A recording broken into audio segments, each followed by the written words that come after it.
Mr. Chairman, again, congratulations on finding the gavel and using the gavel. We are delighted to work with you. And thanks for holding this hearing on climate change. It's no secret the Energy and Commerce Committee has the jurisdiction and ability to find a bipartisan path forward to tackle this important issue that confronts not only our nation but also the world.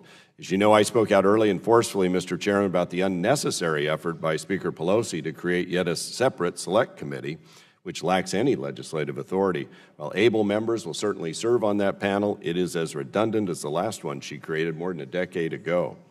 With all this activity, it is important to highlight a few fundamentals at the onset. Climate change is real. The need to protect the environment is real. The need to foster a strong U.S. economy and grow American jobs is also real. And the need to prepare our communities for the future is real.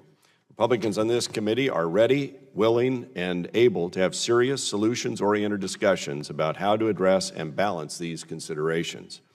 For instance, we believe that a longer conversation about the Democrats' Green New Deal is necessary. We've heard about general tenets of the plan for the U.S., such as all renewable electricity generation by 2030, all zero-emission passenger vehicles in just 11 years, a federal job guarantee, a living wage guarantee, but we obviously have some concerns about the potential adverse economic and employment impacts of these measures. At least one analysis has estimated that going to 100% renewable energy in the U.S. could cost a minimum of $5.7 trillion, which sounds like a huge sum for consumers and taxpayers to foot. So Republicans are focused on solutions that prioritize adaptation, innovation, and conservation. Just as America led the world in energy development that's reduced carbon emissions, we want America's innovators to develop the next technologies that will improve the environment and create jobs here at home. We want a healthy environment for our children and grandchildren and their children, but we also want the people who live in our districts in this country today, right now, to have jobs and to be able to provide for their families. These are not mutually exclusive principles, and I believe, Mr. Chairman, working together we can develop the public policies to achieve these goals.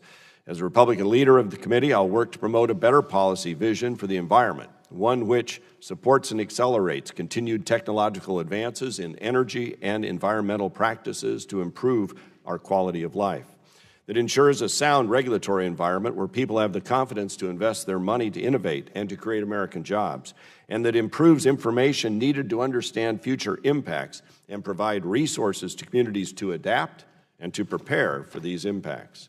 One that promotes American workforce development and training in energy-related industries, and one that recognizes the importance of open and competitive markets and the role the United States plays as the world's leading energy producer, innovator, and exporter of advanced technologies. Indeed, Republicans have a track record of supporting policies that protect the environment and ensure energy access. For example, in the last Congress, we supported legislation to promote zero-emissions nuclear energy and renewable energy, including hydropower. Hydropower has great success as a clean energy source across the country, and especially in my district and my state, where 40% of our energy comes from hydropower. Legislation we passed into law in the last Congress will streamline the permitting process for closed-loop pumped hydropower projects. We have such a project in the permitting process in my district that would power up to 600,000 Oregon homes in a closed-loop hydropower process. We also advanced legislation to promote energy efficiency, grid modernization, energy storage, natural gas, a more resilient electric grid, carbon capture and utilization, and better forest management to address wildfires and limit their air quality impacts. This is what happens after a fire. This is called post-fire wildlife habitat right here. It's nothing but ash and destruction of the habitat. Oregonians choke on smoke every summer from wildfires that burn across our poorly managed federal forests, filling our skies with ash and polluting our air sheds with carbon dioxide, among other pollutants. Managing our forests not only reduces the risk of these catastrophic fires, but the Intergovernmental Panel on Climate Change says that sustainably managing our forests will create the longest sustained carbon mitigation benefit. So there's work we could do there. And the numbers show that our policies are working. In 2017, U.S. carbon emissions were the lowest they've been since 1992 and are projected to remain steady in upcoming years, more than 10% below 2005 levels. Unfortunately, the Green New Deal ignores many of these important elements of our energy strategy. It makes it more difficult to reach our shared environmental goals. So I look forward to hearing from our witnesses today on these topics, especially Mr. Powell from ClearPath, which has promoted clean energy, advanced nuclear, and carbon capture, and Mr. Worthington of the U.S. Energy Association, which advocated for a diverse energy mix within the United States and the importance of energy access and affordability around the globe. So when it comes to climate change, Mr. Chairman, Republicans are focused on solutions. That's why we back sensible, realistic, effective policies to tackle climate change.